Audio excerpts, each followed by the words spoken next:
I believe I've mentioned before that the humidity really pushes up the feels like temperature. So there we are at 33.7, feels like 50.5 at 79% humidity. I think I saw a fire earlier, but yeah, best to just retreat to an air-conditioned lounge room in those conditions. There we go, 51.7, 80% humidity. Lovely. The other thing's the PTZ camera out the back, out the front, the southeast corner of the house. I had it connected to the, I think it's the lower port on here, via one of these things where I was injecting the 12 volts onto the Ethernet cable from a plug pack that was plugged into that power board. So that's now been changed. What I've done is plugged the power pack into this power board here, which I so conveniently placed, and I had bought an extension cable for the 12 volt power from Shopping that came in yesterday, and while I was up there on the ladder I cut off the RJ45 on the end of that cable from inside and put a new end on it. So hopefully that camera will be a bit more stable now in terms of not losing its connection. I think I have more than one problem here. The camera on the southeast corner may be freezing less than it was, but currently both it's frozen and the other camera that's on this PoE switch is frozen. So now it starts to look like I should replace the end on this cable, and then if that doesn't help, try putting a different PoE switch there. Nothing's ever as easy as it should be. The struggle is real. I power cycled this thing, that didn't help, so what I did was I replaced the end on this. That didn't help. Okay, so I replaced the end again, still no good, so I thought, I'm sure I'm doing this right, so I went and got my cable tester and put that on. It said, nah, not real happy. So, okay, replaced the end again, put the cable tester on and said, still not real happy. So I thought, maybe the cable tester needs a new battery. So I put a new battery in it. Nah, still the same results. So, okay, well, I'm sure I'm getting this end right, so I went and changed the other end. And I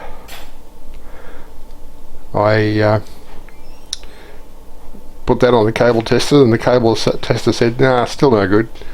I'm sure I'm doing this right, so I thought I'll just plug the thing in, and it was working. So I think my cable tester's gone bad.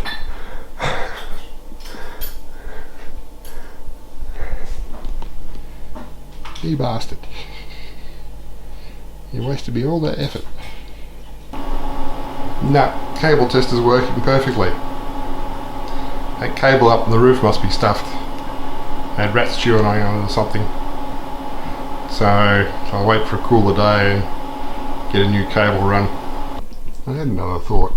That stack of, well, it's not a stack anymore, but it used to be a stack of gear in that corner there, connected back to the original router and the back airlock via one of those cables, and that's the cable that's given me trouble at the moment. But since then, these cables have been run down to this switch here, which has got its own cable back to the router in the back airlock. So I think all I need to do is get this off about a 1, 2, 3, 4, a 5 metre cable will be plenty to go from here over to there. Don't have to go up on the roof after all. Now I just have to locate the box with the Ethernet cables in it. I'm betting That's the bottom one there. Yep, got it. If I don't find the right one I want in there, I have 3 reels of cable up here that I could use to make a custom cable. Plus, there's a couple of cables there which are outdoor shielded 50-metre ones. I don't need to do anything with those. Well, that cable tests out, so that's good. And that's about the right length. So I'll take that one over and give it a go. That was the second cable tester that I had over here in the shed already. So I knew if I had to throw the other one out, I still had one. But this one I had to chase all the bugs out of the ports before I could plug a cable in. It was a bit iffy. So that's why it's standing on its end now. Hopefully it'll stop the bugs climbing back into those ports that I need. Okay, that's it, and we're seeing lots of activity lights, so I'm hopeful now. It takes a while for the DVR to notice that the camera on the tank stands come back when it does, but that'll be there shortly. And the one in the bottom left corner up there, that just remains frozen until I do a refresh up the top. So if I go up here and go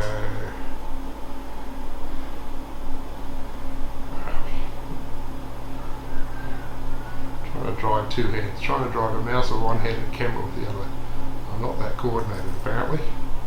Okay, so that's cleared that image, reconnected. Okay, so and we've got our tank stand camera back. Okay, let's see if they go away again or how long it takes. I'm hopeful that I've got that sorted now. Well, it's the next day and that cable substitution seems to have helped a lot. That camera on the tank over there hasn't glitched since. The one in the east corner of the house though still has frozen up 2 or 3 times, but it hasn't taken extraordinary measures to get it going again. So I think that one might be down to the CMS application I'm using on the PC. That's an on-VIF protocol camera, so that's the only one of those, so maybe that's what's different about it. But yeah, so I think that's generally satisfactory. But it's Sunday and it's been more than a week since the genset's run, so I think I need to give that a bit of a 10-minute burst just to get all the oil circulated and get lubed up. So I've been outside watching the pressure gauge on the genset, and it's still jumping around a lot, but the lowest pressure I've seen it jump to is 47 psi. So that's a lot better than the 29 I saw on the first time I was trying monitoring it. So it's jumping around between about 49 and 61. So I expect it's going to work fine until I shut it down, which won't be long now. Well, time to shut it down. That's told these units to stop importing from it, or if they were. They weren't, because that's already 100% charged. But this way it gives it a 2-minute cool down period before shutting it off entirely outside. It's a bit better for it than just an abrupt stop. And here's something else that he's looking into. Got this Aldi blender, which is very much like a Vitamix style with the same jug and everything. Slightly different drive thing here, so I can't just put a third-party Vitamix equivalent jug on the top, because among other things there's a control switch there where there's a plastic nipple on the bottom of this on each of the 4 sides, which has to go down to into that for the motor to work. The replacement jugs I've seen on eBay have that prong in a different place. But this thing is a 1300 watt motor in this. It's a damn fine blender, but This thing, the bearing was very hard to turn yesterday. I put it on here and ran it for about 30 seconds, and this thing was powerful enough to turn it, but the whole thing was very hot. The metal part here was very hot afterwards. So what I want to do is dismantle this further and see if I can get in there to a bearing and see if I can actually get a replacement bearing for it. It'll be a bearing and a seal, I imagine, because it'll require a seal at the top. So could be a challenge, but it's worth having to go, because this isn't the first jug. Originally the one that came with it, eventually it seized up entirely, and I got in contact with Aldi to see if I could buy a replacement, and I was told, oh, didn't you get the recall notice for that? Apparently they had problems with them, so they said this jug was sent out free of charge, but now this one's died of old age. So I had a look, and the company that was handling sending out replacements of these, their website now fails redirect, whatever that means. So I think I'm on my own fixing this up. I've managed to loosen the nuts at both ends of the shaft through that bearing. So I'm just going to record a sequence here so we know which way things go. So nut off the top, then small washer, and this is where I've got to call a halt for now. Looking into this, looks like there's, given the thickness of it, looking down the hole, looks like there might be two bearings in there, and then a rubber washer type thing. So what I really need to do is find a rod that's just small enough to fit through that hole, but big enough that it'll push those bearings out. And that ain't going to be easy. It's times like this you wish you had a lathe so you can make something the right size. But I'm starting to melt down. Yeah, I'm past uncomfortable. So I'm starting to leave a trail, drops of sweat. So time to pack up and go home and cool down. You can see where I've stood for a longer period. I managed to get this thing further disassembled. Had two sealed ball bearings in there with an oil seal at the top side of it. And I managed to get a part number off the face of one of the bearings. It was the 608 RS. I thought, I wonder. And I put that in a Shopee, and I was able to order a pack of 10 on Shopee. And it was a pack of 10, so okay, enough for 5 renewals. Then I thought, can I get an oil seal? So this is an 8 by 15 by 5 oil seal. Looked on Shopee, and yep, you can buy those too. So I thought, well, given I've got enough bearings for 5 renewals, I'll get 5 oil seals. So yeah, and that's going to cost me less than $10, I think, by the look of it. So that's pretty good. So when they turn up, I'll be able to reassemble this and restore the big blended functionality. My sheet of polycarbonate roofing that I had standing up outside the toilet inside has been removed, and a piece cut off it. I have no idea where that went. I just figured out where that polycarbonate went. It's a shelter up there to stop the rain coming in from that side. That makes sense. While I wasn't paying attention, my grandson Arlen came over here and stepped in the glue trap. So I turned around and saw him here at the door. He's sort of connected by the long strings of glue, and he'd stepped back into where you see the tissue over there. That his mum came and rescued him, and then I did what I could to remediate the situation here. and then took this over so they could I could spray a bit of that on his foot so they could actually get the glue off. That works quite well. Magic stuff, you buy that at Bunnings well, if you're in Australia, but it's basically orange oil based, natural citrus base, it says. Damn fine stuff, good for getting sticky labels off jars and all those sticky things that you can't remove with all soap and water. So yeah, it's really good stuff. I have that and another bottle of it, and I found I can actually get orange based stuff here in Indonesia as well, so I'm not completely bereft when I've used all that up.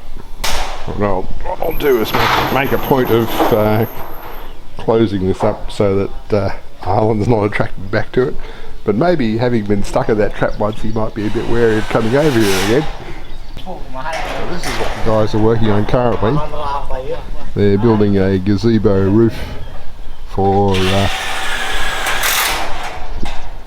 Jabida wants to put a gazebo here which we can use when we're barbecuing, or a gathering point for the youth, as an alternative to out the front of Nando's house, where you've seen that thing on previous videos. But yeah, so that's going to go along the fence over here.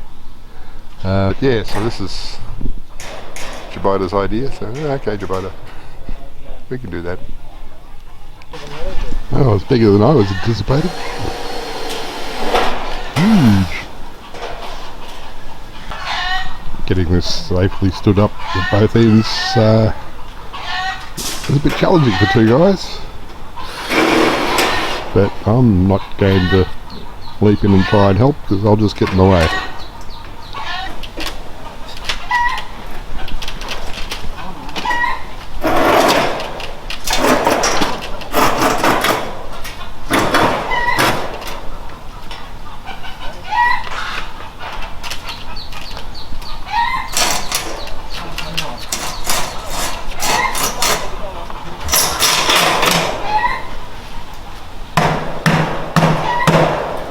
Sure hope they get some bracing on that before we get a breeze.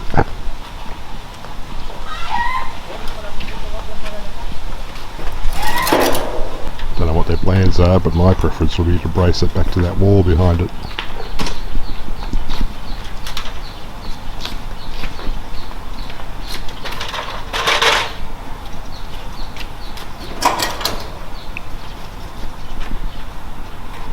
Every so often I see something I can do to be useful, so I brought out my big square for them. I would still like someday to get the compact track loader going again so I can clear out this stuff and set this up as an aquaponics area, but Jabida's not keen. Well, Thursday morning.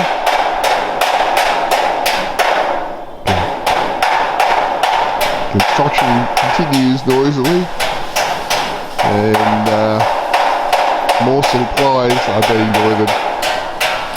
Okay, the boss is here with his apprentices. This is all very good. Oh, YouTube. YouTube, yes. So this is for building brick benches and stands in there. So this is the sort of job maybe we can get Betty to do. Yeah, it's Wednesday afternoon. Actually, no, it's Thursday afternoon. We're getting along fairly well with the roofing. They've got the west and the north side done, working on the east side. So, still thinking about how I'm going to get electricity to it. It's Friday morning and it's rained well overnight. A bit dry for a little while.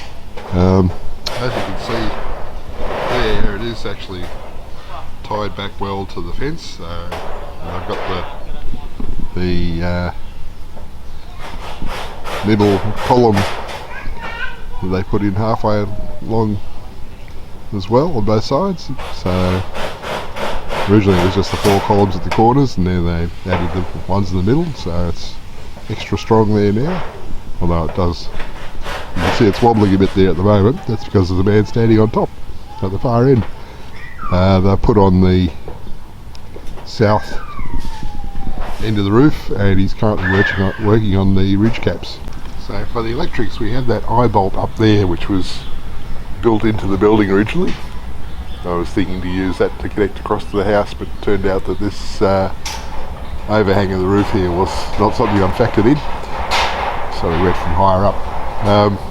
But that one there can be used to an eye bolt into near the top of that post on this corner, and I've got some stainless steel cable.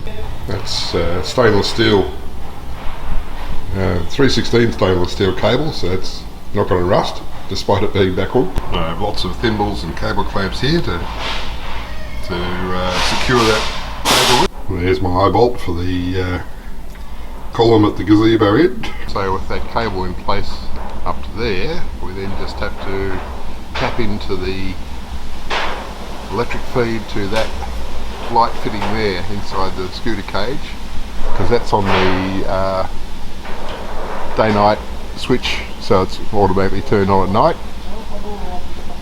So run cable from there across to the gazebo, and then for electrics we can run a line up from this currently unused breaker, RCBO, which was designated aquaponics. Run that up and outside to the outside of the building and down to that cable, and then I can connect up a couple of power points. So I have a junction box the electric cable can go to, and then off to a couple of Australian power outlets, and slaved off those will be a couple of Indo power boards with 3 USB charger ports. So it's just a matter of positioning these so that they're not going to be exposed to weather, so up high under the cover of the roof, but low enough to be accessible, because that roof is up fairly high. I can tell you that lower rail there is at 2.4 metres above the ground. I know that because I can just reach that comfortably standing on the ground, which means that nobody else will be able to reach it standing on the ground. So mounting my power boards and power outlets in these channels here, well, would be good technically, not very good functionally for the use by other people. So I've got to think further on that. But that's a state of play on Friday morning, and this is now sparrow proof, unless somebody leaves the door open. All of the sparrows think to come through this from Lisa's back patio. That seems to be a glaring oversight. I think they've got more work to do here yet.